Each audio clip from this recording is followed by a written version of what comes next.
시청자 여러분 안녕하세요. 선거플러스의 이윤지입니다. 아름다운 선거를 치러 행복한 대한민국이 되려면 어떻게 해야 할까요? 투표 참여는 물론이고 대한민국이 가야 할 방향을 고민해보고 또 무엇이 우리에게 도움이 되는 공약인지 꼼꼼하게 따져보는 유권자의 자세가 무엇보다 중요할 것 같은데요. 대한민국을 행복하게 이끄는 힘은 다른 곳이 아니라 우리로부터 나온다는 것을 꼭 기억하셔야겠습니다. 그럼 오늘도 함께해 주실 분들 만나볼까요? 공영주 리포터 강승민 리포터입니다. 안녕하세요. 안녕하세요. 네, 그럼 선거 플러스 바로 시작합니다.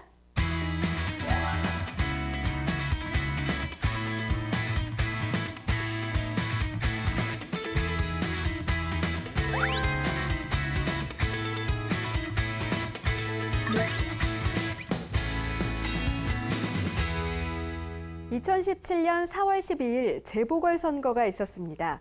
많은 분들이 투표소를 찾아서 소중한 한 표를 행사해 주셨는데요. 오늘은 이 재보궐선거가 무엇인지 또 왜 하게 되는 건지 같이 알아볼까요? 네, 일단 재보궐선거는 재선거와 보궐선거를 말하는 겁니다. 줄여서 재보선이라고 부르기도 하는데요. 우리가 선거로 뽑은 대통령과 국회의원 혹은 지방자치단체의 단체장과 지방의회 의원 등의 자리가 비었을 때 다시 뽑기 위해 실시하는 선거인 거죠. 선거를 다시 치른다는 공통점이 있지만 그 이유는 조금씩 다를 것 같아요. 네, 이 재보궐선거라는 게 재선거와 보궐선거를 말하는 거였군요. 항상 붙여서만 부르다 보니까 차이가 있다고 생각을 못했었는데요. 이게 어떤 점이 다른 건가요? 네, 이 부분은 제가 말씀드릴게요. 먼저 보궐선거는 대통령, 국회의원, 그리고 지방자치단체장과 지방의회 의원 등이 임기 중에 사퇴, 사망, 자격 상실 등을 이유로 빈자리가 생겼을 때 그 자리를 보충하기 위해 실시하는 선거를 말합니다. 이와 달리 재선거는 당선자가 없거나 당선이 무효가 되는 경우 다시 한번 치르는 선거를 말합니다. 네, 그런데 이 당선자가 없는 이유가 있을 것 같은데요. 재선거가 치러지는 특별한 이유, 어떤 것들이 있습니까? 네, 여러 가지 이유가 있는데요. 먼저 선거운동을 하다가 잘못을 저질러서 당선이 무효가 되는 경우가 있고요. 또 임기 시작 전에 당선자가 사망해도 재선거가 치러집니다. 임기가 시작되기 전은 아직 공식적으로 업무가 시작된 것이 아니니까요. 그런데 한 가지 저는 의문점이 좀 생기는데요. 여러 가지 사유가 시시때때로 발생할 것 같은데 그럼 그때마다 선거를 하는 건가요? 네, 선거를 그때마다 할 수는 없겠죠. 그런데 사실 2000년 이전까지만 해도 이 사유가 생길 때마다 선거를 실시했다고 합니다. 정말 너무 바빴을 것 같죠? 네, 그랬었겠네요. 그럼 언제부터 지금의 제도로 딱 정착을 한 건가요? 네, 2000년부터는 1년에 2번 날짜를 정해서 하는 방식으로 바뀌었다고 합니다. 그래서 4월과 10월 이렇게 상반기와 하반기로 나눠서 진행됐다가 지난 2015년 8월 13일에 선거법이 개정되면서 1년에 한 번만 선거를 실시하게 됐습니다. 그런데 저는 1년에 한 번씩 했는지는 잘 모르겠어요. 왜일까요? 사유가 발생하지 않았던 걸까요? 그렇죠. 사유가 모든 지역에서 발생하는 것은 아니기 때문에 잘 모르셨을 수도 있고요. 또 다른 선거가 실시되는 해에 함께 진행돼서 모르셨을 수도 있습니다. 이 지방선거가 있는 해에는 지방선거일에, 또 국회의원 선거가 있는 해에는 국회의원 선거일에 함께 실시하고 있거든요. 그렇게 같이 이렇게 진행이 되면 재보궐선거를 치르지 않는 지역에서는 모르고 지나갈 수도 있었을 것 같습니다. 그럼 대통령 선거가 있는 해도 같이 실시하는 건가요? 네, 일반적으로 대통령 선거는 12월, 그러니까 겨울에 진행됐잖아요. 재보궐선거는 4월에 실시되죠. 2017년은 대통령 선거가 5월에 진행됐지만 이미 재보궐선거가 4월 12일에 진행되기로 결정이 됐었기 때문에 따로 실시되었습니다. 네, 그렇군요. 그런데 제 기억에는요, 재보궐선거는 임시 공휴일로 지정되지 않았던 것 같은데 그렇다면 투표 시간에 좀 차이가 있을 것 같아요.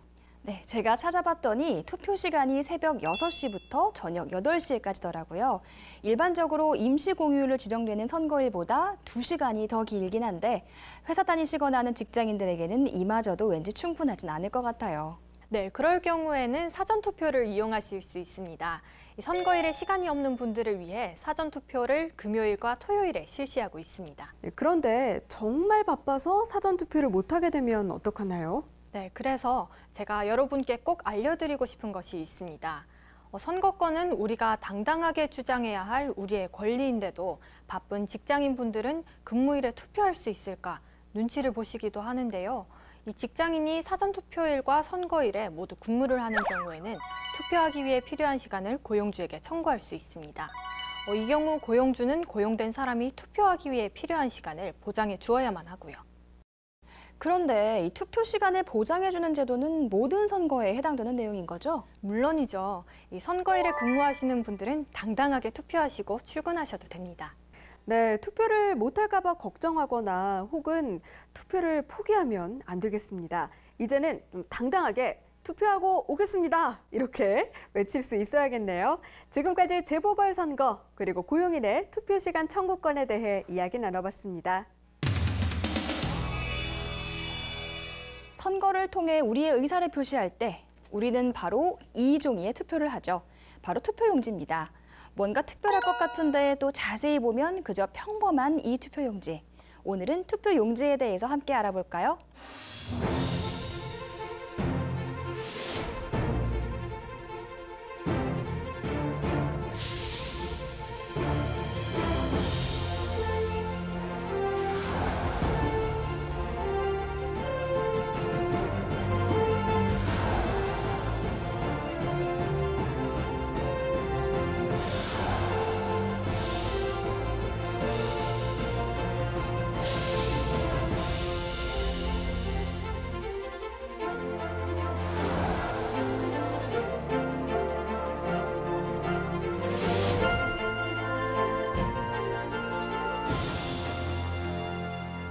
시간이 많이 흐른 만큼 투표용지도 몇 번의 변화를 거쳤습니다.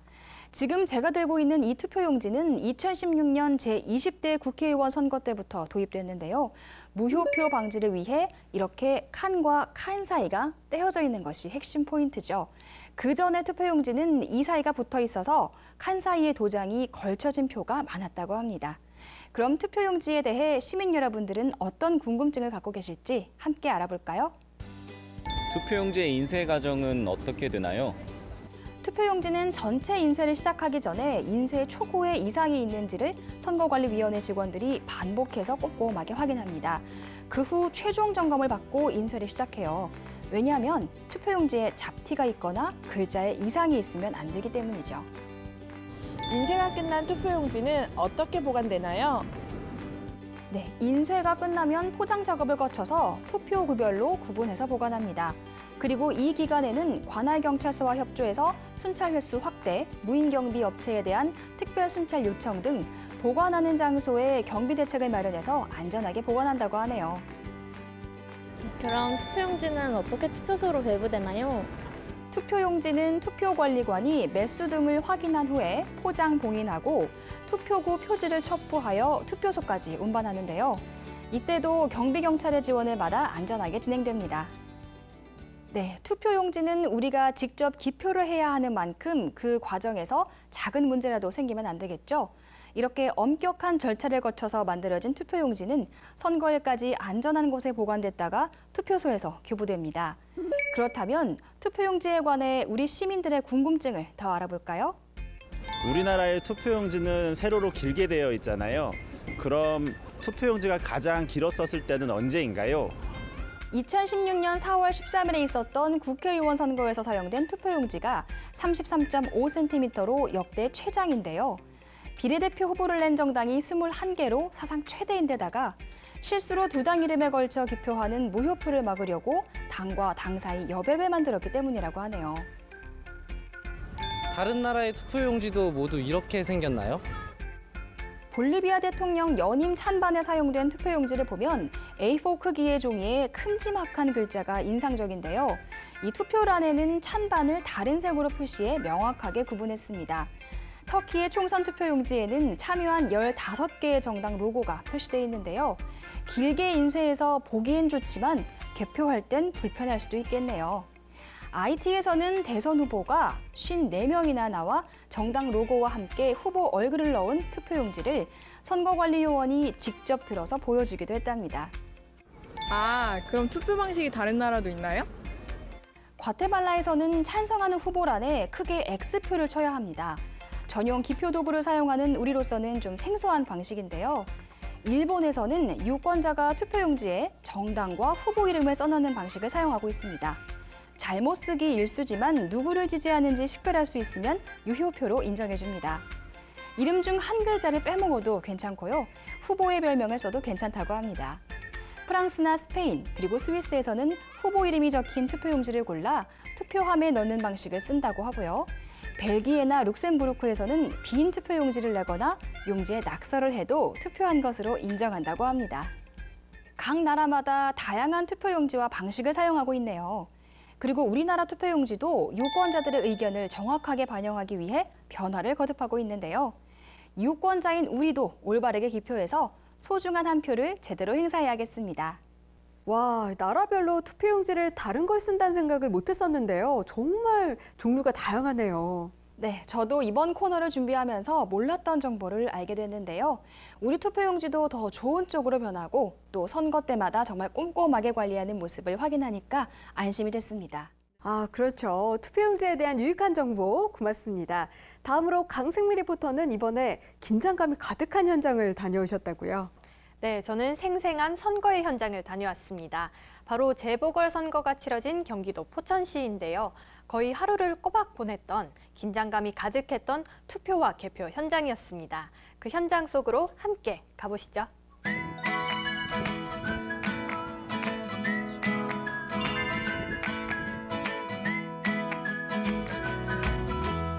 네, 여기는 경기도 포천시 포천동 제4투표소 앞입니다. 이번 재보궐선거가 치러지는 곳인데요. 아무래도 휴일이 아니다 보니 조금은 여유로운 분위기입니다. 오늘 저는 이곳에서 투표 상황부터 개표 상황까지 모두 지켜볼 계획인데요. 모두 함께 해주실 거죠?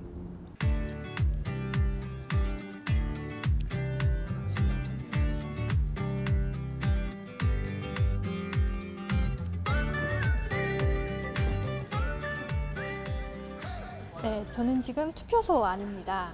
자주 찾는 곳이 아니다 보니 살짝 긴장이 되는데요. 저는 늘 투표소를 찾으면 심장이 두근거리더라고요. 선거인 명부를 확인하고 투표용지를 받아서 투표를 하고 이 투표함에 넣는 것까지 참 간단한 일인데 말이죠. 그렇다면 이 투표 관리는 어떻게 진행되는지 한번 알아볼까요? 네, 오늘 이 투표소에서 어떤 업무를 맡으셨나요?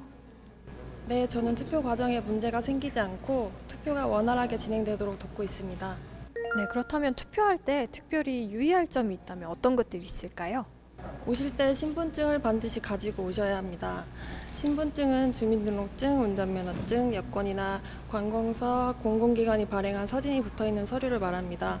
그리고 기표소 안에서 기표 후 투표지를 촬영하면 선거법에 위반된다는 것을 꼭 알고 계셔야 합니다.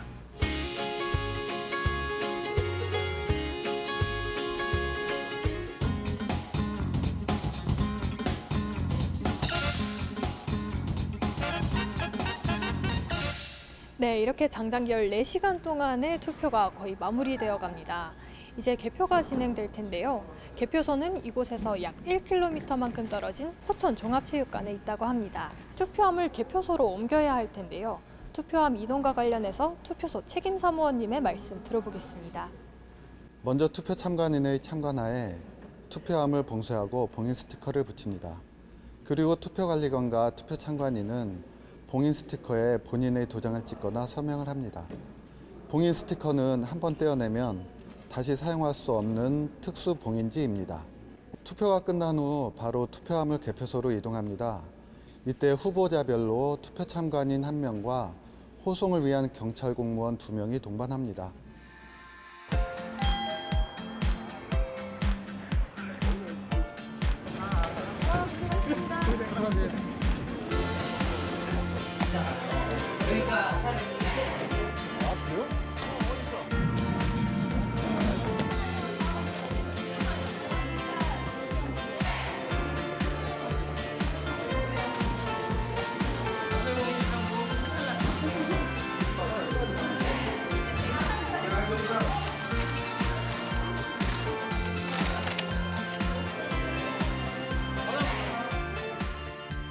네, 투표소를 떠나서 저는 지금 개표소에 와 있습니다. 오늘 하루가 정말 기네요. 저는 중간에 와서 지켜보는 것만으로도 이렇게 지치는데 처음부터 쭉 함께 하신 분들은 얼마나 피곤하실지 상상조차 가지 않습니다. 이제 정말 중요한 개표의 순서인데요. 저는 이 개표소에는 처음 와봐서 그저 신기하기만 합니다. 하지만 한치의 오차도 허용할 수 없는 곳인 만큼 모두 굉장히 집중해서 진행하고 계신데요. 이 개표 과정은 어떻게 되는지 잠시 이야기 나눠보겠습니다. 네, 지금 저쪽에서 투표함을 담겨져 있는 투표지를 가지고 와서 이제 저희는 정리하기 위해서 개함상에 쏟아내고 있습니다. 그리고 그 개표가 이제 조금 쉽도록 저희는 투표지를 정리하고 있는 역할을 하고 있습니다.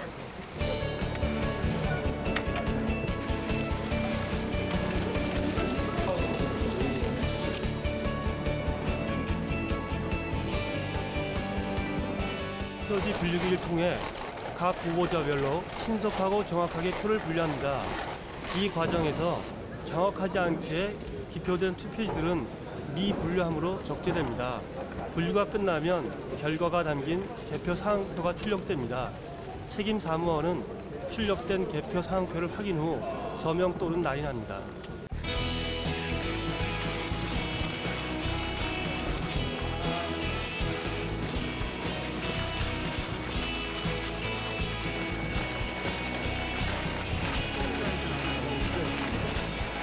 심사 직급에서는 미분류된 표를 직접 확인하고 유효표와 무효표를 분류합니다. 그 후 미분류표와 심사 결과를 반영하여 총 유효표 수와 무효표 수를 집계해서 심사 직계표 결과를 책임 사무원이 개표 사항표에 기재하고 서명 또는 날인합니다.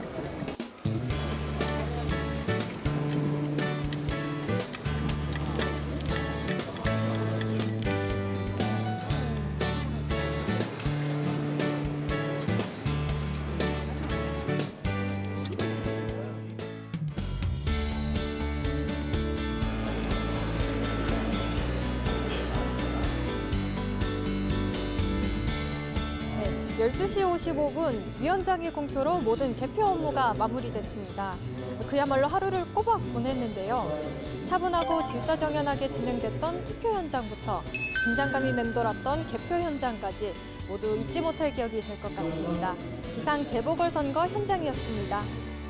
와, 강승민 리포터 정말 힘드셨겠어요. 늦은 밤까지 수고 많으셨습니다. 그만큼 정말 알찬 소식으로 가득했던 것 같은데요. 직접 현장에 나가보시니까 좀 어떠셨나요? 네, 아무래도 모두의 시선이 집중된 만큼 이 개표 현장은 긴장감이 어마어마했습니다. 또 처음 가본 것이기도 해서 저도 모르게 더 긴장했던 것 같은데요. 생각보다 굉장히 신속하게 진행됐고 또 주변에서 많은 분들이 돌아다니면서 보시는데도 개표 사무원분들이 정말 흔들림 없이 정확하게 진행을 하시더라고요. 놀라웠습니다. 네, 투표소와 개표소에서 고생하신 많은 분들께 이 자리를 빌려서 감사의 말씀 정말 전하고 싶네요. 고생 많으셨습니다. 네, 이번에는 꿈꾸는 선거인들을 만나볼 시간인데요. 이번엔 어떤 분들을 만나봤을까요? 함께 보시죠. 꿈꾸는 선거인을 만나기 위해 포천시 재보궐선거 투표 현장으로 다시 돌아가 볼까요? 순조로운 투표 진행을 위해 많은 투표 사무원들이 열심히 일을 하고 계신데요.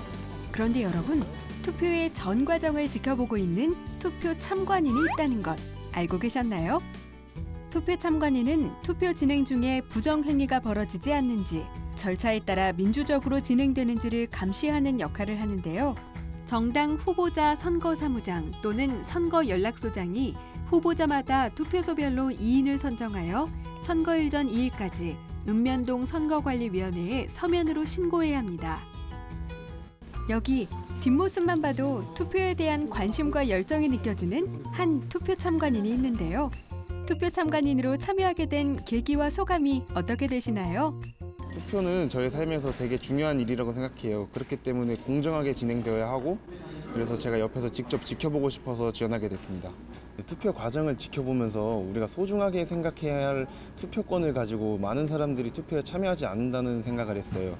앞으로는 저를 포함한 많은 사람들이 투표에 적극적으로 참여해야 된다고 생각합니다. 이어서 긴장감이 맴도는 개표 현장으로 가보겠습니다.